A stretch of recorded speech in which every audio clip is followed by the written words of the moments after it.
What if the only way to stay free was to disappear? Not from the world, but from yourself.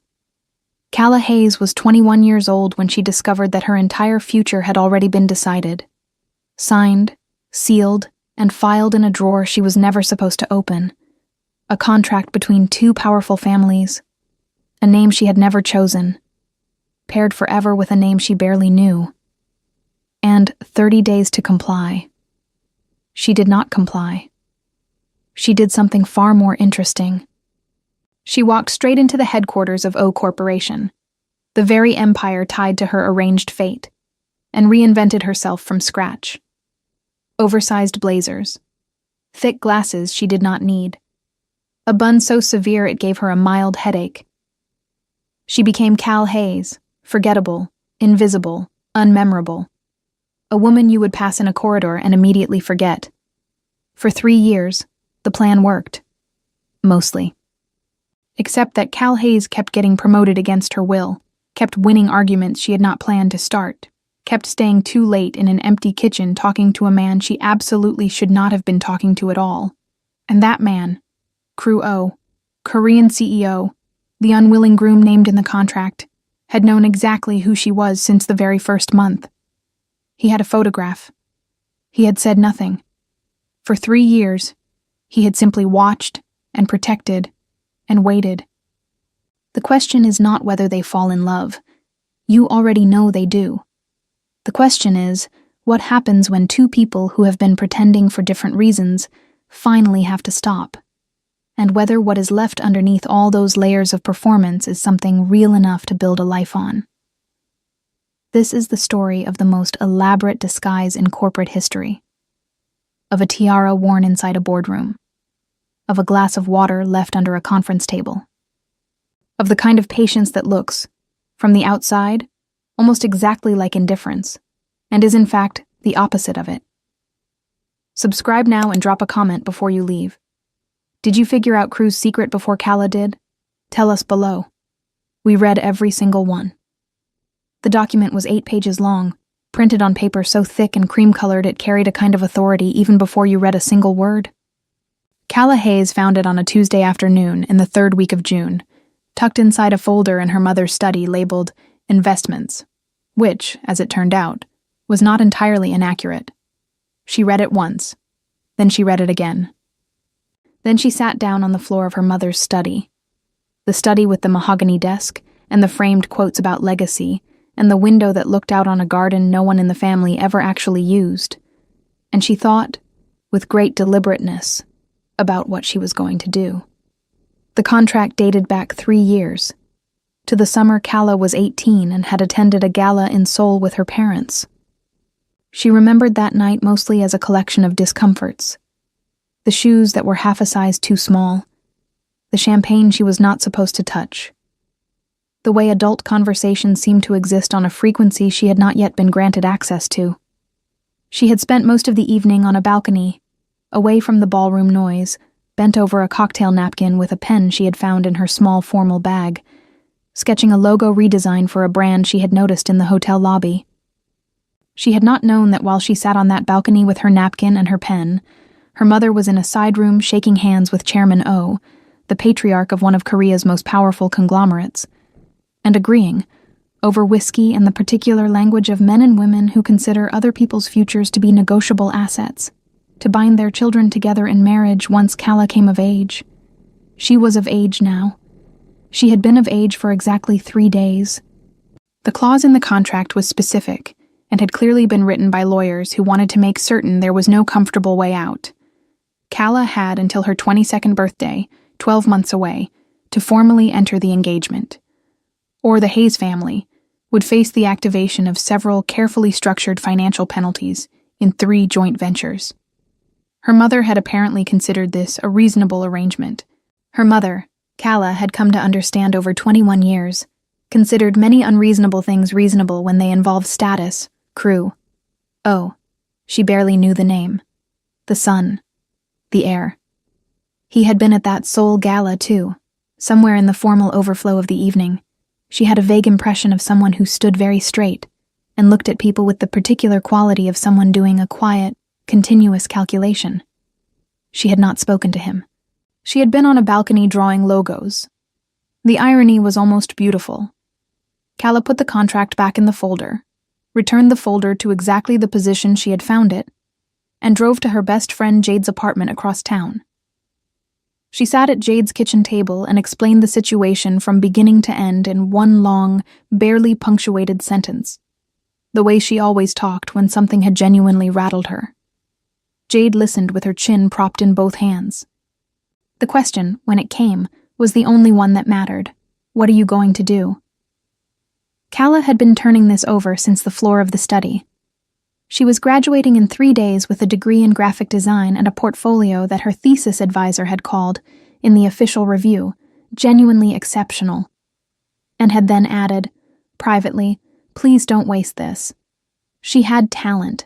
She knew this not out of arrogance, but because the evidence kept arriving uninvited. Clients returning, professors lingering after class, people stopping in front of her work with expressions that communicated something before their words did. She had a plan for her life. 3 years to save money and build a professional portfolio. Then Lisbon, a studio with her name on the door, clients she chose herself, work that was entirely hers. She had been moving toward this since she was 17. She was not about to let a contract her mother had signed behind her back dismantle it. But fighting it legally would take time, and money she did not have. Refusing outright would trigger the financial penalties and hurt her father, who had nothing to do with any of this, and who she loved without complication. Running to Lisbon immediately was emotionally satisfying and practically catastrophic. She needed something else. Something that bought her time. Something that let her stay close enough to understand the contract's structure, its loopholes, its vulnerabilities, the specific legal language that might give her a way out, without being recognizable as the person named in it. "I'm going to apply to O Corporation," she told Jade. "In New York. Junior Design Department. No photo on the application." Jade stared at her for a very long time. "You cannot just walk into a billion-dollar company as someone you're not."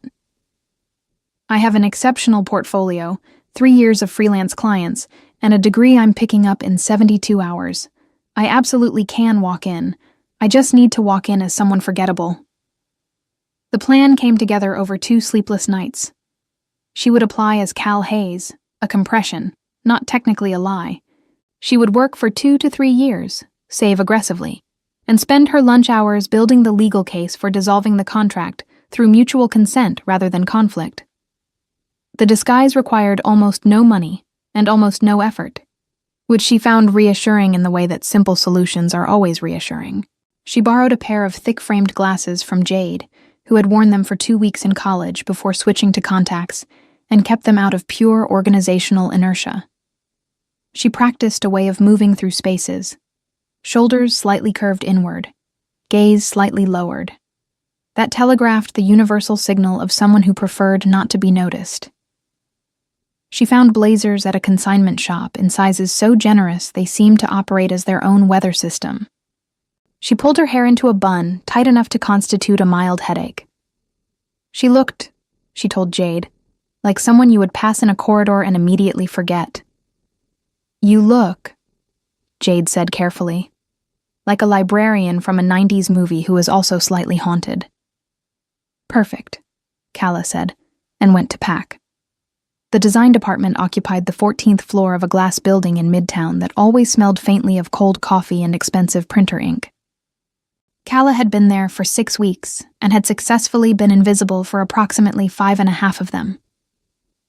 The exception came during a quarterly review board meeting she had been required to attend as the newest member of the junior team. She sat in the back, she always chose the back, and watched a presentation unfold that produced in her a specific physical sensation she recognized as the particular agony of a designer watching someone destroy good brand material with poor decisions. The campaign was for O Corporation's new luxury residential line. It was supposed to feel elevated, intimate, distinctly human. Instead, the presenter, Marcus from the brand strategy team, who was confident in the way people were when they had not recently been wrong about anything important, had chosen a font that belonged on a law firm's invoice, a color palette that communicated institutional gray rather than aspirational warmth, and imagery so generic it could have been advertising anything from insurance to soup. The board was nodding. They were going to approve it. Calla's hand went up before she made a conscious decision to raise it. The room turned. 14 people looked at the junior designer in the back, the one with the large glasses and the blazer that appeared to be actively consuming her, and waited. She had grabbed a napkin from the coffee station on her way in, because she always grabbed napkins from coffee stations. She kept a pen in her hair. She pulled it out now, drew on the napkin for approximately 90 seconds, walked to the front of the room, and explained, clearly, specifically, without apology, why the current version would underperform and what would fix it. It took 4 minutes. The silence that followed had a particular texture to it, the kind that meant people were recalibrating. Crew. Oh, who had been sitting at the head of the table with the quality of stillness that meant he was paying more attention than he appeared to be, looked at the napkin sketch for a long moment. Then he said one word. Promoted. Calla blinked behind her unnecessary glasses. Senior designer, effective immediately. Human resources will process the paperwork. Keep the sketch. Implement it. That evening, she sat in her studio apartment in Brooklyn. Small, slightly drafty, entirely hers, which she loved specifically because nothing about it could be described as impressive, and assessed the situation with the focused attention of someone reviewing a plan that had already gone slightly sideways. She texted Jade a single sentence. I got promoted. By him. Directly. Jade's response came in 3 installments. Calla. That is the opposite of invisible. I'm coming to New York this weekend.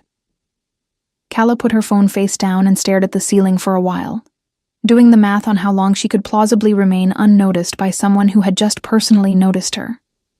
The answer, she concluded, was she would need to be more careful.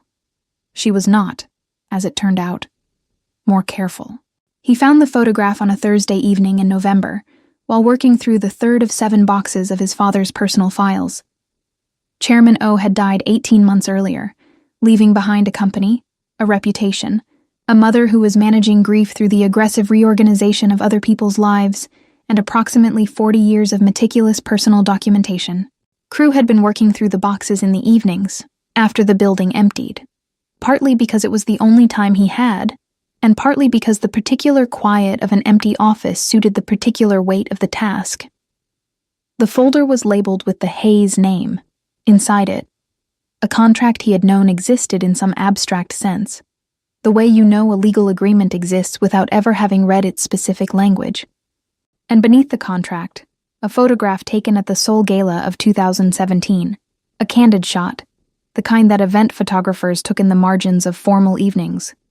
A young woman on a balcony, not quite facing the camera, head bent over what appeared to be a cocktail napkin, pen in hand, absorbed in whatever she was making with the particular absorption of someone who has temporarily forgotten that the rest of the world exists.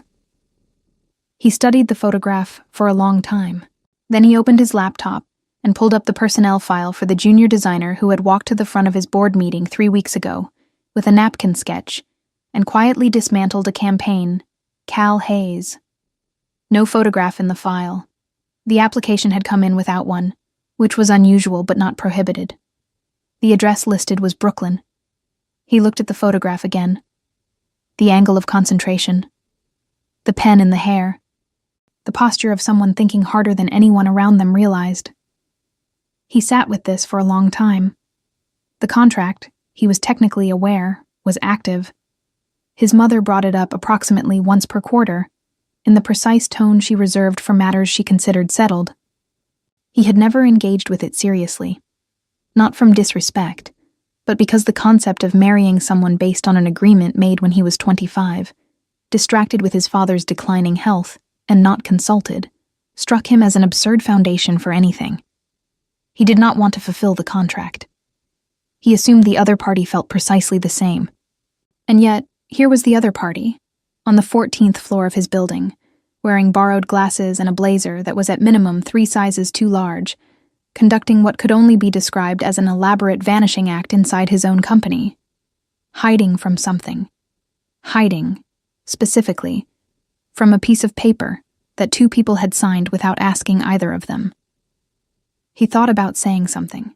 He thought about it for approximately 30 seconds, turning the options over with the methodical quality he brought to decisions that mattered. Then he put the photograph in the top drawer of his desk, next to the contract, which he had just read for the first time in full, and made a decision he did not immediately explain to himself. He would not say anything. Not yet. Not until he understood what she was doing, and whether she needed him to understand it quietly rather than loudly. He told himself this was professional judgment. He believed this for approximately 2 weeks. The first year had a rhythm to it that Calla later described to Jade as controlled disaster, emphasis on controlled.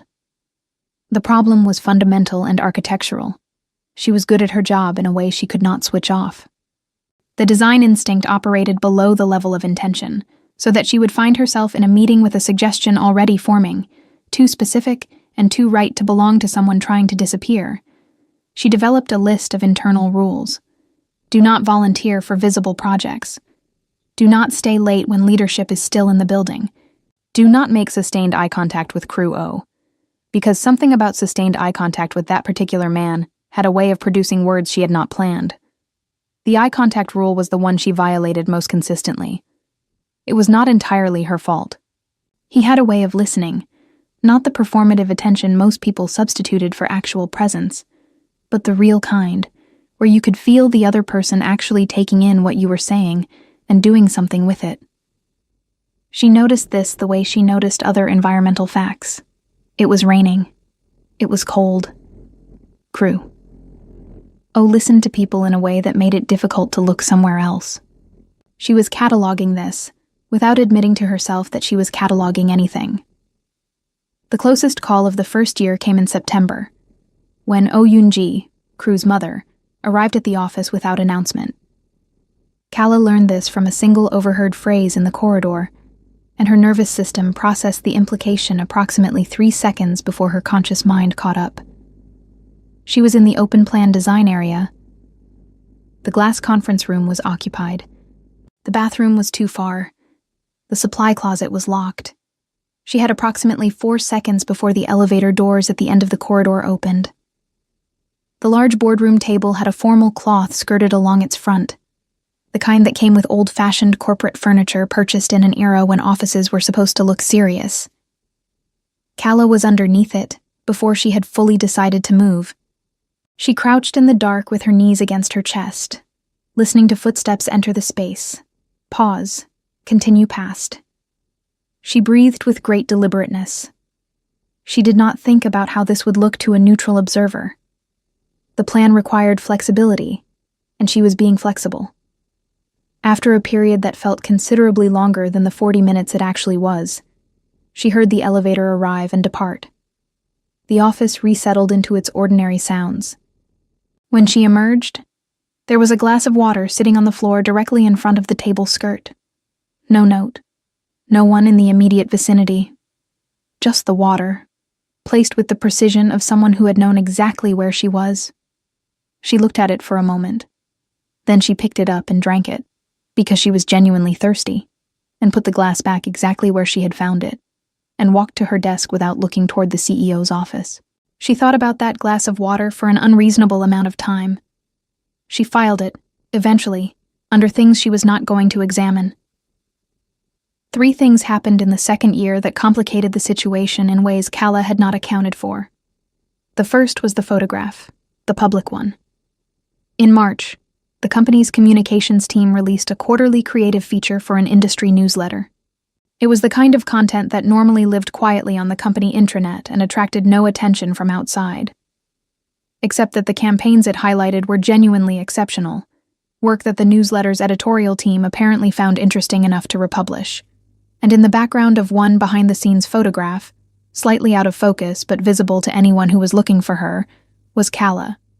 Jade sent the link at 7 a.m, with a text message that was entirely punctuation. Calla stood outside the coffee shop around the corner from the office and looked at the photograph on her phone and felt a feeling for which she did not have an adequate word, something between panic, resignation, and the grim competence of someone who has been expecting a problem and is now simply solving it. She bought a wide-brimmed hat from a street vendor on the way back to the building. Navy blue. She wore it inside, at her desk, in 2 separate meetings. On the 6th day, an email arrived from the CEO's office, addressed to all employees, noting in neutral and entirely general language that professional dress standards did not include headwear in the office environment. The timing was precise. The generality of it was, in its way, a small mercy. Calla read the email. She ordered, that afternoon from a small online boutique, a headband decorated with large silk flowers in deep burgundy and sage green. She wore it the following morning to a senior leadership review. Crew was at that meeting. At one point, approximately 11 minutes in, she saw him press 2 fingers against his mouth, a gesture she had observed before, and come to understand meant he was preventing himself from saying something. He did not say it. He did not send a follow-up memo about the headband. The headband remained in rotation for the rest of the season. The second complicating thing was the late-night conversation in July. She had stayed past 10 to finish a rebrand pitch she was proud of, and had not noticed how thoroughly the floor had emptied until she went to the kitchen to refill her water and found Crew standing at the window of his glass-walled office, not working, just looking at the city below with the specific quality of someone in the middle of a thought too large to sit down with. She could have gone back to her desk. She had a rule about exactly this situation. Instead, she knocked lightly on the open door and held up the coffee carafe. He turned from the window, took in the coffee, took in her, the headband she had forgotten to remove, the blazer that had become a kind of personal architecture, and crossed the office to take the cup she poured. "How do you take yours?" he asked. "Black. I gave up trying to make it taste nice about 18 months ago." "That's either very practical or very bleak." "Probably both," she said. "Most honest choices are." He considered this with the seriousness he brought to everything, and then they talked, in the kitchen, standing up, for 40 minutes about color theory and brand architecture and the specific problem of designing something that was supposed to feel timeless without feeling frozen. She said something she thought was too opinionated, and he came back with something more specific and more wrong, and she told him exactly why he was wrong, and he reconsidered and agreed with most of it. And that quality of exchange, of 2 people being exactly as interested as they actually were, had a momentum that she felt afterward like a physical thing. She walked home at 11:30, telling herself it was a professional conversation. She had professional conversations constantly. This was one of those. The third complicating thing was the December party and the gin and tonic that was not, as it turned out, a gin and tonic. Calla had a strict personal rule about company events and alcohol. The rule was none. She had arrived with this rule firmly in place, navigated the first hour with it intact, and then someone had handed her what she was completely certain was a sparkling water, and was, in fact, a gin and tonic made by a bartender with a generous philosophy about proportions. By the second accidental gin and tonic, she was in the middle of a very long and specific story about a disastrous college project involving a dog food brand, a misunderstanding about photography permissions, and a resulting image that could, depending on the angle, be interpreted as deeply inappropriate. The head of product development was laughing. Calla was laughing. Everything was fine. By the third, she was 2 sentences away from explaining, to the head of product development, exactly why she did not actually need the glasses she was wearing. Those 2 sentences never arrived. Crew appeared beside her with the specific suddenness of someone who had been watching and moved quickly, and in one fluid maneuver said something to the head of product development about the Q1 brand calendar and steered Calla toward the quieter end of the event space, with a hand briefly at her back, not steering exactly, just there, a kind of navigational presence, and produced from somewhere an actual glass of water. "And the calendar," she said, when they were far enough from the crowd, "doesn't exist. I wasn't going to say anything interesting." "I know," he said, in a tone that was perfectly neutral, and somehow communicated the opposite. She drank the water. Around them the party continued. indifferent to whatever was happening in this quieter corner of the room. "Why do you always do that?" she asked. The djinn had done something to her internal editor, and she was only partly sorry about it. Do what? Appear, at the exact right moment, as though you're... She stopped, started again. "It's almost like you're paying attention specifically to me." Something shifted behind his expression, something she could not quite name. "I pay attention to everyone," he said. "No," she said. "You really don't." He looked at her for a long moment, with the expression she was beginning to be able to read and had decided, for her own safety, not to read. Then he handed her another glass of water and suggested, in the mildest possible tone, that she eat something from the buffet. By the next morning, the headache was significant enough that she was genuinely grateful the conversation had ended when it did. She filed the whole evening under things she was not going to examine. The file was getting crowded. By the third year, Calla had stopped pretending to herself that the situation was simple. The plan remained technically viable. She had saved more money than she had projected. She had spent her lunch hours building, piece by piece, a thorough understanding of the contract's legal architecture, its specific language, its vulnerabilities, the mutual consent clause that offered a clean exit if both parties agreed. She had engaged a lawyer in Atlanta, discreetly, to draft a dissolution agreement. The Lisbon studio was still possible. She was still leaving. What she had not planned for was the human being on the other side of all of this. Not the professional version of Crew OA, which she had managed with varying degrees of success for 3 years. The actual version. The one who remembered, months after the fact, a passing comment someone had made about a preference, or a problem, and acted on it so quietly the person almost missed it. Who gave the most junior employee in a room the same quality of attention he gave the board. Who had, without ever being asked, positioned himself between her and every situation that threatened to undo her, and had done it so naturally that she had almost been able to convince herself it was coincidence. She had prepared for an obstacle. She had not prepared for someone like this. She was not going to do anything about it. She had a timeline and an exit strategy and a studio in Lisbon with her name on it in her imagination. She was leaving in approximately 4 months. She told herself this with conviction. The incident with the Chicago client happened in October, in the 3rd year's 10th month, and it was the nearest the entire structure had come to collapsing. The client was a real estate developer, a man who moved through rooms as though accustomed to being the most significant thing in them. Calla was presenting a residential campaign, 3 slides in, when he leaned back in his chair and looked at her with the specific quality of someone reaching for a memory. "You know, there's something familiar about you. You remind me of someone." The room held its breath. "I have that kind of face," Calla said, without a pause. "Very unmemorable. Works against me in client presentations." The room laughed. The client almost let it go. "No," he said, still looking. "I don't think that's it.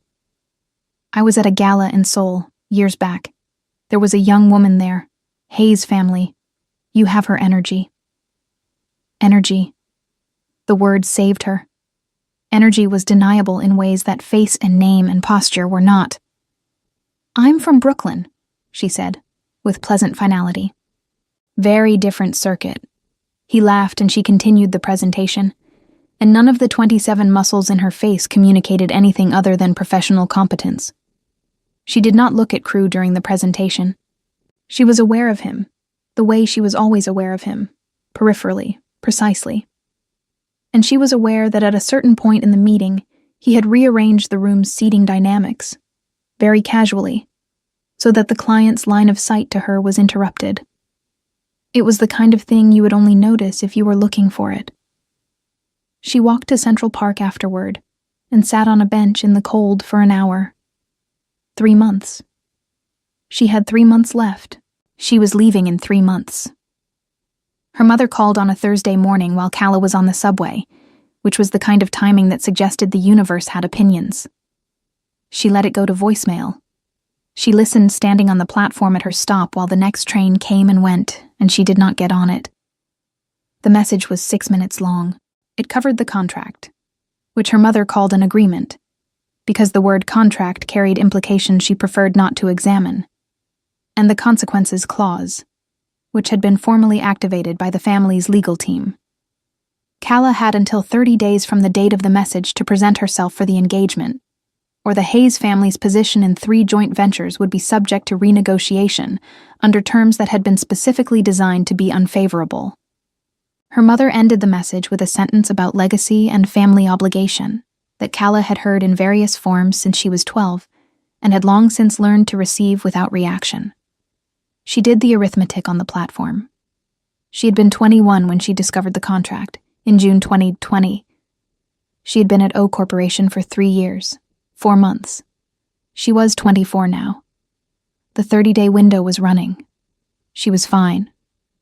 She had the dissolution agreement, drafted and waiting. She had the legal pathway. She had everything she needed except one thing: Crew's signature. The agreement required both parties. She had been planning to ask in 3 months when she was ready to leave. The timeline had moved up. That was manageable. She simply needed to talk to him. She had, in 3 years and 4 months, never had a genuinely personal conversation with Crew O. They had talked about work constantly. They had talked about color theory at 11 in the evening. They had stood in a party together while she drank water and almost told the truth. But nothing that required her to be Calla Hayes in the room with him, rather than Cal from design. That afternoon, after the floor had mostly cleared, she walked to his office and knocked on the open glass door. He looked up immediately, the way he always did. "Can I talk to you? About something that isn't work." A breath-length pause, then, "Close the door." She did.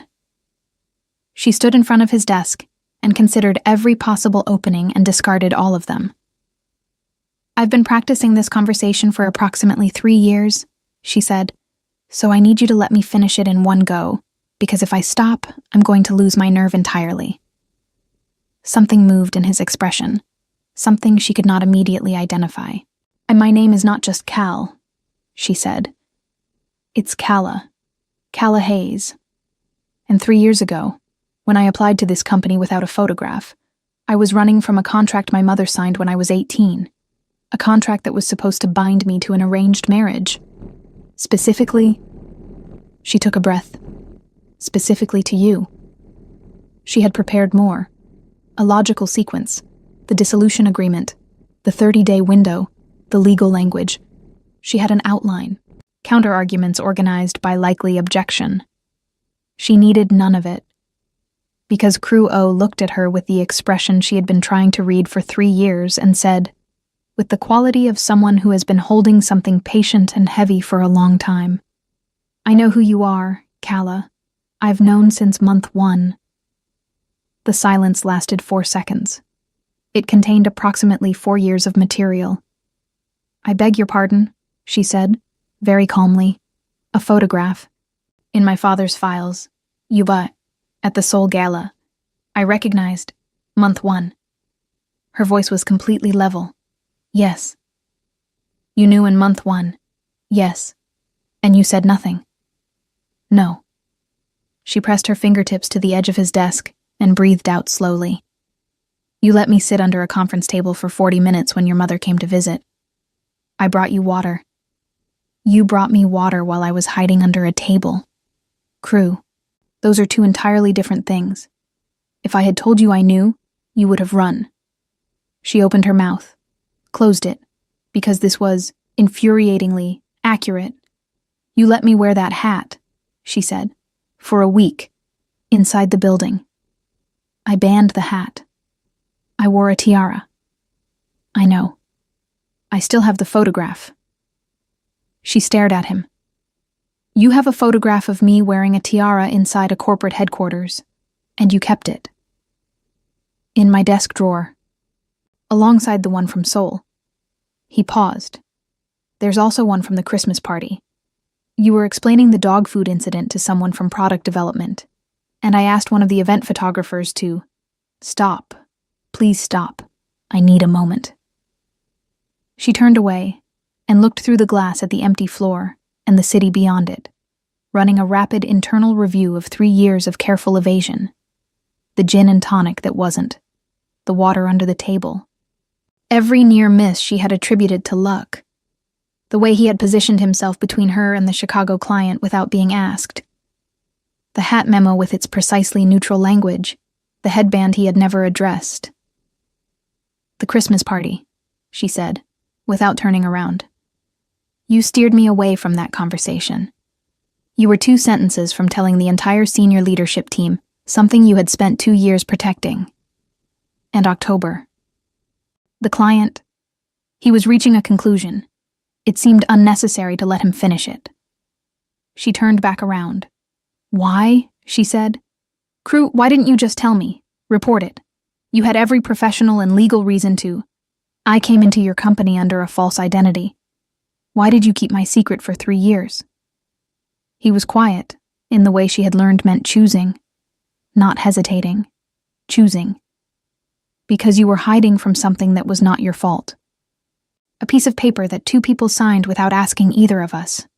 And that seemed to me like a reason to run, not a reason to be caught. A pause. And then it became something else. What else? He looked at her with the expression she had spent 3 years refusing to fully read. Something I didn't want to disrupt. Something I wanted you to come to yourself. The city was loud somewhere below them, indifferent and enormous. Calla sat down in the chair across from his desk, the first time in 3 years she had sat down in this room, and put the folder on the desk between them. I have a dissolution agreement. Legal, drafted 6 months ago. Both parties sign. The contract is void. The consequences clause doesn't activate. My family is protected. That's what I came here to ask you. She met his eyes. That's all I came here to ask.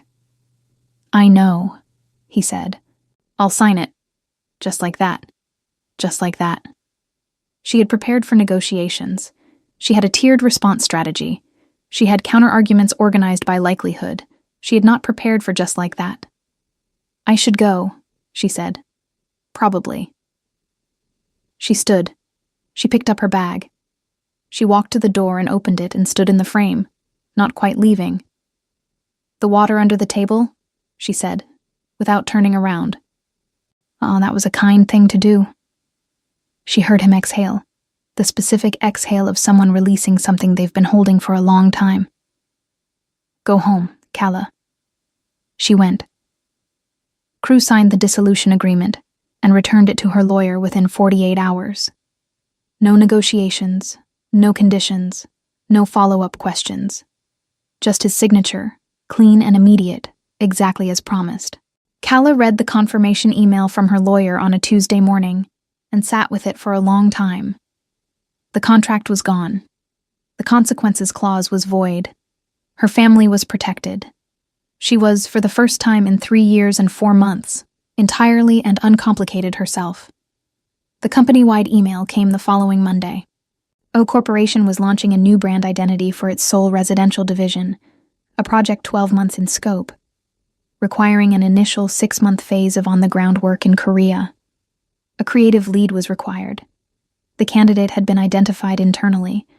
At the bottom of the email, in language that was formally neutral, and could only be read one way by the person reading most carefully, Cal Hayes from our design team will serve as creative lead, pending her acceptance. Calla set down her coffee and read it twice. Soul, the largest project she had ever been offered.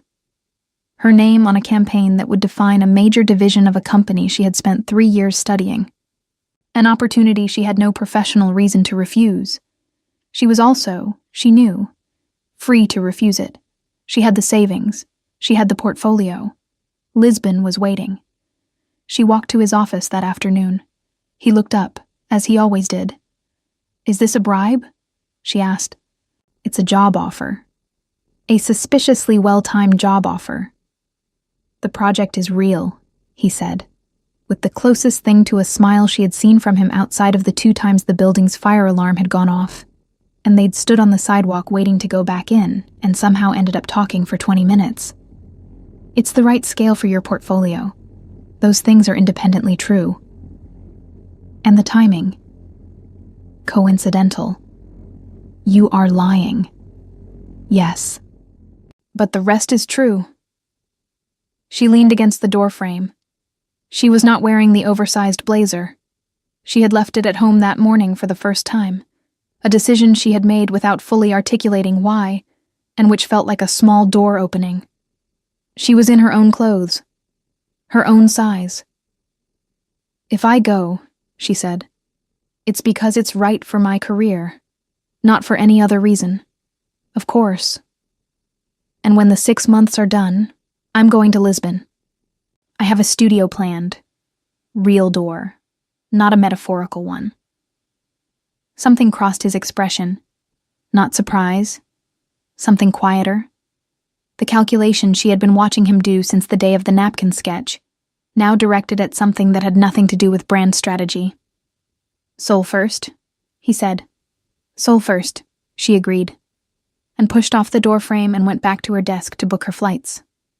Seoul in January earned its winter honestly. A clean, direct cold, with nothing apologetic about it. Kala arrived at Incheon at 6 a.m, stood outside the terminal while her breath made small clouds and the city hummed somewhere in the distance, and thought, here we go. The Seoul office was smaller than New York, organized around a collaborative rhythm that Kala found immediately habitable. The team was young and technically sharp and serious about their work in the way people were when they genuinely liked it. She fell into the pace within a week and was, by the second month, working in the particular mode she recognized as her best. Fully present, slightly obsessive, thinking in images faster than she could make notes. Crew flew in twice a month. On those days, the office had a different quality. Not tenser exactly, but more alert, the way a room changed when someone significant entered it. He worked, reviewed, made decisions, and left. Kala was professional in the specific way she had spent 3 years practicing. She did not look at him directly. She did not stay after meetings to talk. She was excellent at her job and extremely busy. She was also, she privately acknowledged, doing none of this as well as she was pretending to. In February, Oh Yoonji arrived at the Seoul office. Kala had 3 seconds of pure fight-or-flight instinct before remembering, with a strange calm, that she no longer had anything to hide. The contract was dissolved. She was here as herself, as Kala Hayes, creative lead, invitation accepted. There was nothing to run from. The realization was so unfamiliar it felt almost uncomfortable. Oh Yoonji took her to dinner at a restaurant in Gangnam that communicated its quality through the absence of a menu. She was formidable in the way Kala had expected. Precise questions. The manner of someone whose patience had limits and who preferred not to waste either hers or yours. But she was also, unexpectedly, funny. Dry in the specific way of someone who had seen enough of the world to find most of it mildly absurd. She did not mention the contract. She asked about Kala's design philosophy, and then challenged every third answer with something sharper. After 2 hours and a dessert neither of them had ordered, but both of them ate, she said, in the considering tone of someone delivering a verdict, "You are not what I expected." "What did you expect?" "Something more careful. My son surrounds himself with careful people. You are not careful."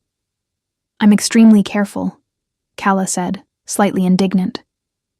Oh Yoonji smiled at her in the way of someone who knew something you had not quite admitted to yourself yet. Then she said goodnight, and got into her car, and left Kala on the pavement outside the restaurant, slightly off balance in a way she could not quite identify. She thought about that smile on the taxi ride home. She was still thinking about it 3 days later. The presentation was in June, 6 months of work, delivered in 2 hours to the full residential leadership, 3 board members, 4 clients, and crew. Kala had presented in high-stakes rooms before.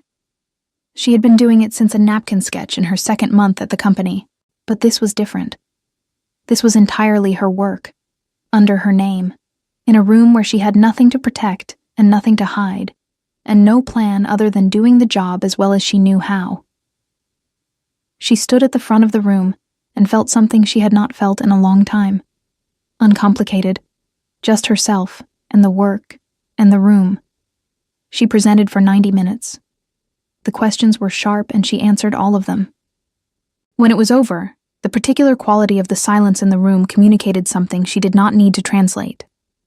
She did not look at Crew during the presentation. She was aware of him the way she was always aware of him, peripheral.